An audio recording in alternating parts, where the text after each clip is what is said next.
আসসালামু আলাইকুম, স্বাগতম আজকের লেকচারে। আজকে আমরা আলোচনা করব নির্ণায়ক চ্যাপ্টারের অতি সংক্ষিপ্ত এবং সংক্ষিপ্ত এই ২টি কোয়েশ্চেনে ২টি করে টাইপ নিয়ে। আচ্ছা, এই ২টি টাইপে আমি একটি করে ম্যাথ দেখাবো। যে একটি ম্যাথ তোমরা যদি ভালোভাবে দেখো এবং যদি ভালোভাবে মনোযোগ দিয়ে দেখতে পারো, তাহলে আশা করি যে টাইপগুলো আমি দেখাবো অতি সংক্ষিপ্ত এবং সংক্ষিপ্তর ক্ষেত্রে এই টাইপ সংক্রান্ত সকল সমস্যা তোমরা সমাধান করতে পারবা, হ্যাঁ, পরবর্তীতে। তো চলো কথা না বাড়িয়ে শুরু করা যাক। দেখো, আমি একটা কোশ্চেন লিখছি এখানে অলরেডি অতি সংক্ষিপ্ততে। একটা নির্ণায়ক দেওয়া আছে এখানে। নির্ণায়কটা 2 - 1 1 1 2 - 2 3 - 3 - 5। আমাকে বলছে কি এখানে নির্ণায়কের 3 উপাদানের অনুরাশি ও সহগুণ বের করতে হবে। ঠিক আছে? আচ্ছা, আমি কিন্তু তোমাদের ফার্স্ট পার্টে মেবি বলেছিলাম যে নির্ণায়কের অনুরাশিটা কি এবং সহগুণকটা কি। আশা করি এটা আবার বলতে হবে না। তো আমরা ডিরেক্ট শুরু করি। আচ্ছা, আমি সংক্ষেপে তাও বলতেছি। অনুরাশি বলতে সেটাই বোঝানো হয়ে থাকে, আমার যে উপাদানের অনুরাশি আমাকে বের করতে বলবে, সেই উপাদানের সারি বরাবর এবং কলাম বরাবর সকল উপাদান আমরা বাদ দিয়ে দেব। বাদ দিয়ে দেওয়ার পর যে কয়েকটি উপাদান আমার বাকি থাকবে, সেই উপাদানগুলো নিয়ে একটা বিন্যাস হবে, অর্থাৎ আলাদা একটা বিন্যাস হবে এবং সেই বিন্যাসে মানটা বের করতে পারলেই আমার অনুরাশির মানটা বের হয়ে যাবে। ঠিক আছে? আর সহগুণকটা কি ভাইয়া? সহগুণকটা হলো অনুরাশির সামনে যথাযোগ্য চিহ্ন বসালে যে একটা মান পাওয়া যাবে, সে মানটাই হচ্ছে তোমার সহগুণক। অর্থাৎ আমি যদি অনুরাশি বের করতে পারি, আলটিমেটলি আমি সহগুণকটাও একরকম বের করে ফেলতে পারবো। ঠিক আছে? তো চলো আগে এখানে অনুরাশিটা বের করা যাক। তো যেহেতু এখানে বলেছে, দেখো 3 এর অনুরাশি বের করতে বলছে। ঠিক আছে? 3 কোথায় আছে ভাইয়া? দেখো তো, একটু লক্ষ্য করো তো। 3 আমার এইখানে আছে। এখন আমি যদি 3 বরাবর এই সারিতে যে উপাদানগুলো রয়েছে সেগুলোকে বাদ দিই এবং কলাম বরাবর যে উপাদানগুলো রয়েছে সেগুলোকে আমি যদি বাদ দিই, বাকি থাকতেছে কোনগুলা? এই দেখো, একটু লক্ষ্য করো, থামো, একটু পেন্সিল দিয়ে মার্ক করে দিই। এই যে এই চারটা এলিমেন্ট আমার থাকতেছে বাকি, হ্যাঁ। তো এগুলোকে আমি কি করব? এগুলোকে ভাই আমি এখন প্রথম কাজ হবে, এটা লিখে রাখতে হবে তোমাকে অবশ্যই, যে কার অনুরাশি বের করতেছো। 3 এর আচ্ছা থাম, 3 এর অনুরাশি।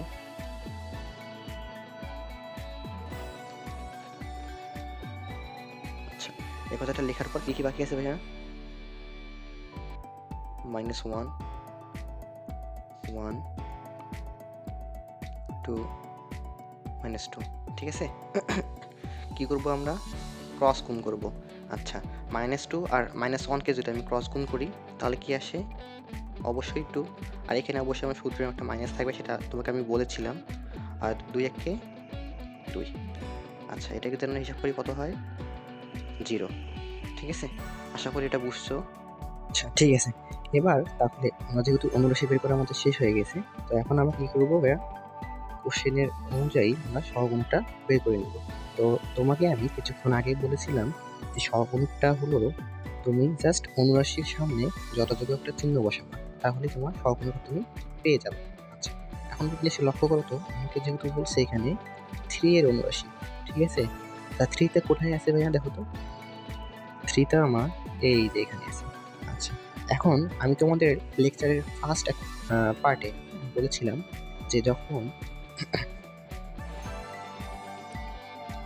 এটাকে আমরা যদি একটা কাল্পনিক বর্গ চিন্তা করি, হ্যাঁ, বর্গ চিন্তা করলাম, আর এটা যদি হয় তার কর্ণ, হ্যাঁ, এটা কাল্পনিক কর্ণ মনে করো তুমি, হ্যাঁ। এটা কিন্তু একটা নির্ণায়কের দুটা আমি উলম্ব দিয়ে বা উলম্ব দুটা দিয়ে আমি এটা নির্ণায়ক বোঝাচ্ছি কিন্তু, হ্যাঁ, এটা বর্গের মতো করে। আচ্ছা, এটা দুইটা যদি কর্ণ হয়, তবে এই নির্ণায়কের ক্ষেত্রে মনে রাখবা, এই কর্ণ বরাবর যে এলিমেন্টগুলো থাকবে সেগুলো সব সময় প্লাস হবে, অর্থাৎ এগুলোর মানই প্লাস। সেই হিসাবে যদি আমি আর এই কর্ণের বাইরে যেগুলো থাকবে, মনে করো একটা উপাদান এখানে আছে, একটা উপাদান এখানে আছে, একটা উপাদান এখানে, একটা উপাদান এখানে। ঠিক আছে? তো এগুলোর মান কি হবে? এগুলোর মান কিন্তু আমাদের মানে মাইনাস থাকবে। ঠিক আছে? আর জাস্ট কর্ণ বরাবর যেগুলো থাকবে সেগুলো হবে প্লাস। এই হিসাবে যদি আপনি এটাকে চিন্তা করি, দেখো তো ভাইয়া, এই 3 টা কি? এটা কর্ণ বরাবর রয়েছে না? এটা কিন্তু প্রধান কর্ণ বরাবর রয়েছে, তাই না? এটা যদি আমি ক্রস হিসাব করি, দেখো ক্রস চিন্তা করলে এই যে ক্রস, এই যে ক্রস, তাহলে সেই হিসেবে আমরা সহজেই কিন্তু এই 3 এর সহগুণকটা বের করতে পারি। এটা বের করার সময় আমরা কী লিখবা? একইভাবে 3 এর আমি এখানে জায়গা স্বল্পতার কারণে লিখতে পারছি না, এটা লিখবা এখানে, হ্যাঁ? এই যে তাও লিখতেছি, যাও। 3 এর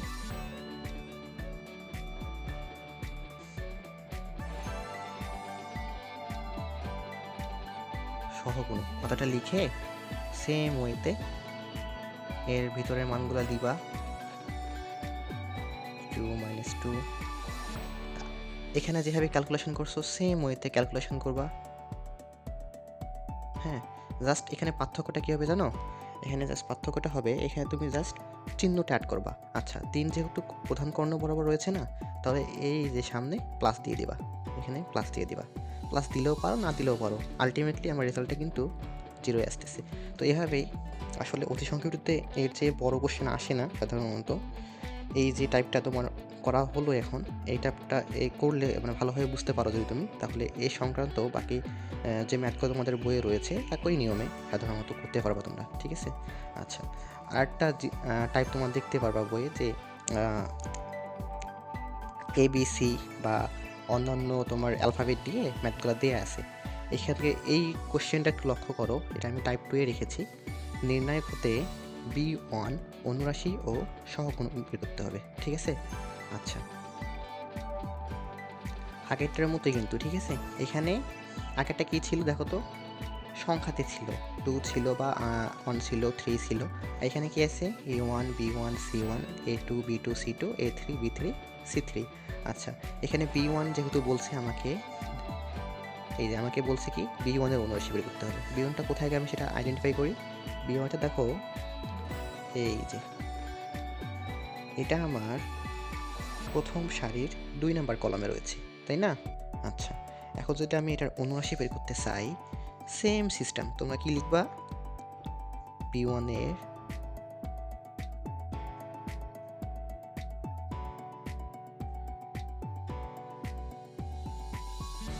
অনুরাশি লিখে জাস্ট এই যে, তাহলে অনুরাশির ফর্মুলাটা কি? অনুরাশির ফর্মুলাটা হচ্ছে, যেটার আমি অনুরাশি বের করব সেটার কলাম এবং সারির উপাদানগুলো আমাকে বাদ দিতে হবে। এই চিন্তা যদি আমি করি, যেহেতু আমি B1 এর অনুরাশি বের করব, সেক্ষেত্রে আমার B1 বরাবর যে কলামটা রয়েছে এবং B1 বরাবর যে সারিটা রয়েছে সেটা আমি বাদ দিব। তাহলে বাকি থাকতেছে কোনগুলো এলিমেন্ট? এই দেখো, A2 A3 C2 এবং C3। এগুলোকে নিয়ে আমি তো একটা বিন্যাস চিন্তা করি। কি আসে? A2 A3 C2 C3, ঠিক আছে? আচ্ছা, আবারও সেম সিস্টেম, জাস্ট আর গুণ করতে হবে। তাহলে A2 C3, সূত্রের মাইনাস রাখবো, A3 C2, দ্যাটস ইট। এতটুকু করলেই তোমার হয়ে যাবে, ঠিক আছে? এই তো গেল অনুরাশি। তো এবার সহগুণক বের করা যাক, চলো। একই সিস্টেম, এখানে লেখার সময় তোমরা লিখবা যে B1 এর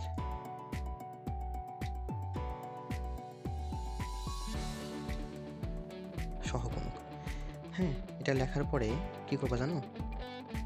আশা করি এতক্ষণ থেকে ভিডিওটি দেখার পর তোমরা নিশ্চয়ই বুঝতে পেরেছো কি করবা। সেম সিস্টেম, আগে এলিমেন্টগুলো লিখে নিবা, এবং যেহেতু আমার একটা B1 এর সহগুণক আমাকে বের করতে হবে, তাহলে B1টা কোথায় আছে দেখি চলো।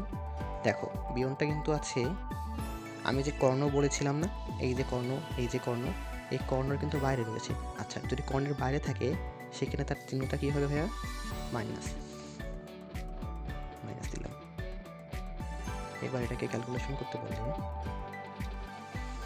A2 C3 সূত্র মাইনাস, তাই না? A3 C2, আর সামনে আমার একটা মাইনাস থাকবে, এতটুকুই। এই হচ্ছে তোমার অতি সংক্ষিপ্ত। যদি কোনো কোশ্চেন আসে, এই দুইটা টাইপের ভিতর থেকে কোশ্চেন আসবে আশা করি, এর বাইরে আসার কোনো চান্স নাই। তো চলো এবার সংক্ষিপ্ততে যাওয়া যাক।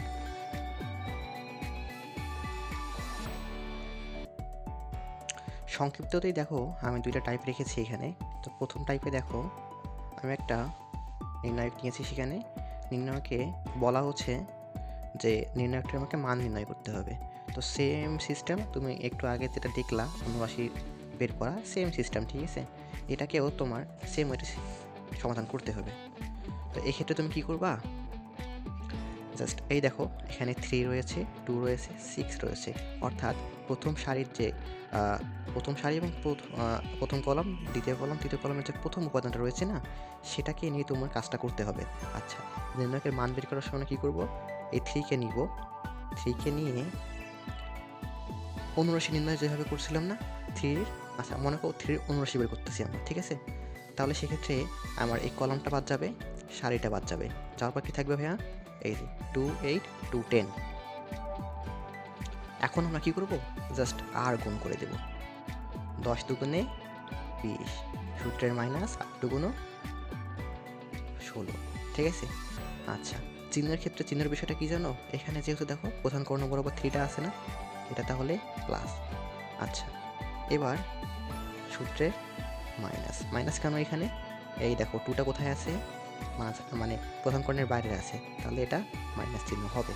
আচ্ছা, 2 এর যদি আমি অনুরাশি বের করতে চাই, অনুরাশি বের করতে চাই, তাহলে কী করবো আমরা, এই কলমটা বাদ দিব, সারিটা বাদ দিব, তাহলে আবার আর গুণ,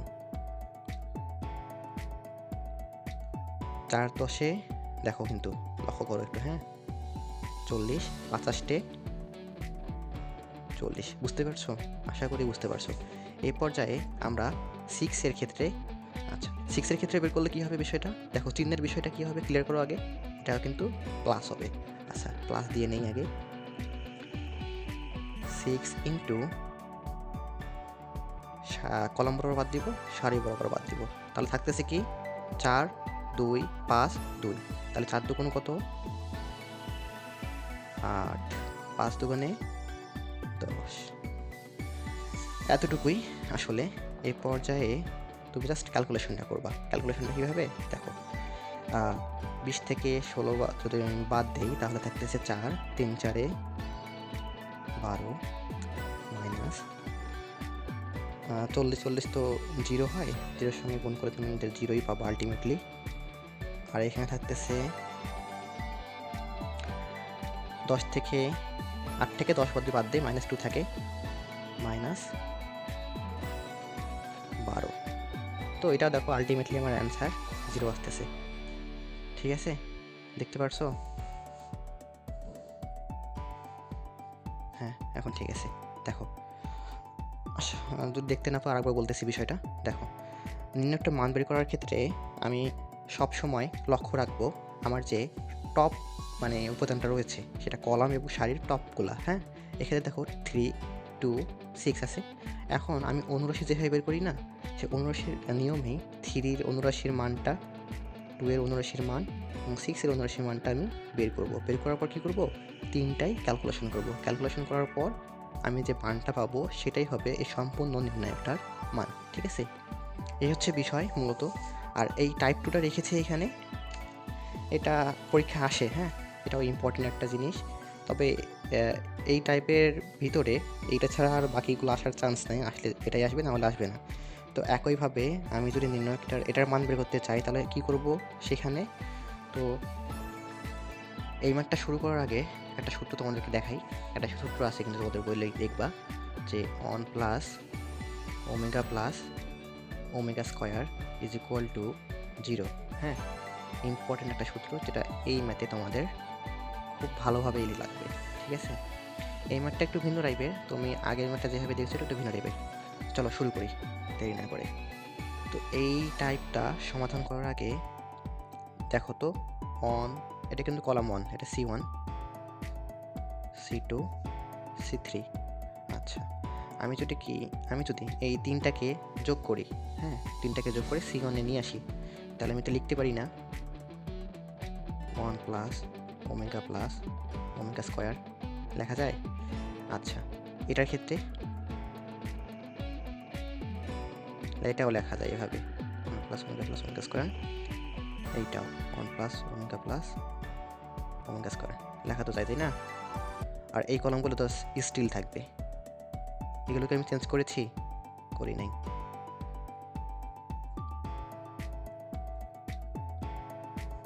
তাহলে আমি কোনটাকে চেঞ্জ করলাম? এখানে জাস্ট চেঞ্জ করেছি C1টাকে। অতএব C1 dash is equal to C1 plus C2 plus C3। ঠিক আছে?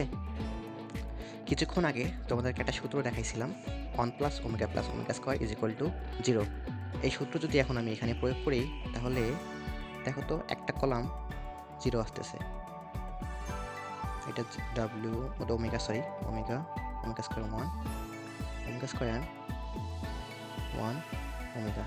আচ্ছা, এটা 0। কেন 0 আসলো বলো তো?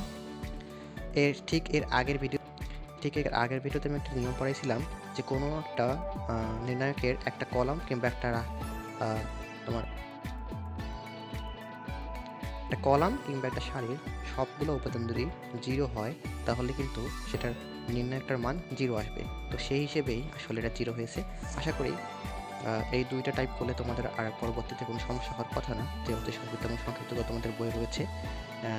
এর পরের ভিডিওটিতে আশা করব আমি সংক্ষিপ্ত আরও একটা টাইপ বাকি আছে, সেই টাইপটা নিয়ে আসা। তো সেই পর্যন্ত এখানে শেষ করছি আজকের ক্লাসটা। সে পর্যন্ত ভালো থাকো। আসসালামু আলাইকুম। দেখা হচ্ছে নতুন একটি ভিডিওতে।